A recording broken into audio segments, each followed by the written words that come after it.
দুধনৈত অত্যাধুনিক সা সুবিধা সম্পন্ন সেলুন মুকলি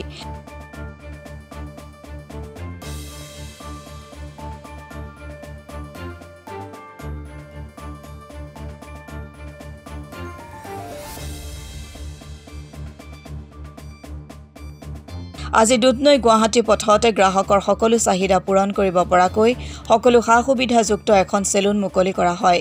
ৰাতিপুৱাৰ ভাগত ধৰ্মীয় ৰীতি-নীতিৰে সিপিএমৰ বৰ্ষিয়ান নেতা অৰুণ নাথে ৰঙা ফিটা কাটি সেলুনখন মুকলি কৰে 17 নম্বৰ ৰাষ্ট্ৰীয় ঘাইপথ সম্প্ৰসাৰণৰ ফলত দুধনৈৰ বহু বছৰ পুৰণি এই সেলুনখন ভাঙিবলগীয়া হৈছিল সেলুনখনৰ স্বত্বাধিকাৰী মুন্না আহমেদে তেওঁৰ প্ৰয়াত পিতৃ অখিল খানৰ নামত এই সেলুনখন উৎসৰ্গা কৰে দুধনৈ অঞ্চলৰ ৰাইজে এই সেলুনখন নতুনকৈ নিৰ্মাণ কৰি উলিয়াই দিয়াৰ বাবে সন্তোষ প্ৰকাশ কৰিছে আনহাতে সেলুনৰ কাষতে আন এটা কোঠালিত আজিৰ এই শুভ মুহূৰ্তত এখন চাহ দোকানৰো ৰঙা ফিটা কাটি মুকলি কৰা হয় চাহ দোকানখনৰ স্বত্বাধিকাৰী কাৰ্তিক দত্তই অতি শীঘ্ৰে এই চাহ দোকানখনত ৰাইজৰ বাবে উচ্চ মান বিশিষ্ট মিঠাই চাহ আদি সকলো উপলব্ধ হ'ব বুলি জনায় দুয়োটা অনুষ্ঠানতে দুধনৈ ব্যৱসায়িক সন্থাৰ কাৰ্যকৰী সভাপতি তৰুণ দে জ্যেষ্ঠ ব্যক্তি সুনীল দত্ত আৰু ৰাইজ উপস্থিত থাকে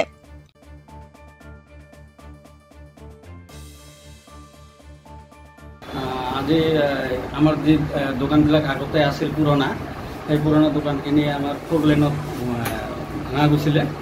যিখিনি মাটি আছে সেইখিনিতে আমি দুধনৈ আঞ্চলিক কমিটি ভাৰতীয় মাৰ্ক্সবাদী কমিউনিষ্ট পাৰ্টিৰ পৰা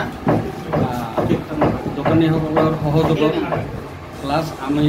ক্ষতিপূৰণ হিচাপত যিখিনি টকা পাইছিলোঁ সেইখিনিৰে আমি এই দুমহলীয়া গৃহটি প্ৰায় সম্পূৰ্ণ কৰিছোঁ কিছু কাম বাকী আছে যদিও অতি সোনকালে শেষ হৈ যাব তো আজি দুখন দোকান আমি মুকলি কৰিব পাৰিলোঁ এখন হ'ল মুন্না আহমেদৰ চেলুনৰ দোকান আৰু এখন কাৰ্তিক দত্তৰ চাহ দোকান প্লাছ হোটেল এই তেওঁ আজি পূজা পাতল কৰি আছে প্লাছ আমাৰ বৰ্ষিয়ান কমৰেড অৰুণ নাথ ডাঙৰীয়াই তেওঁৰ দোকানখন মুকলি কৰি দিলে ফিটা কাটি এতিয়াৰ পৰা তেওঁলোকে দোকান চলাই থাকিব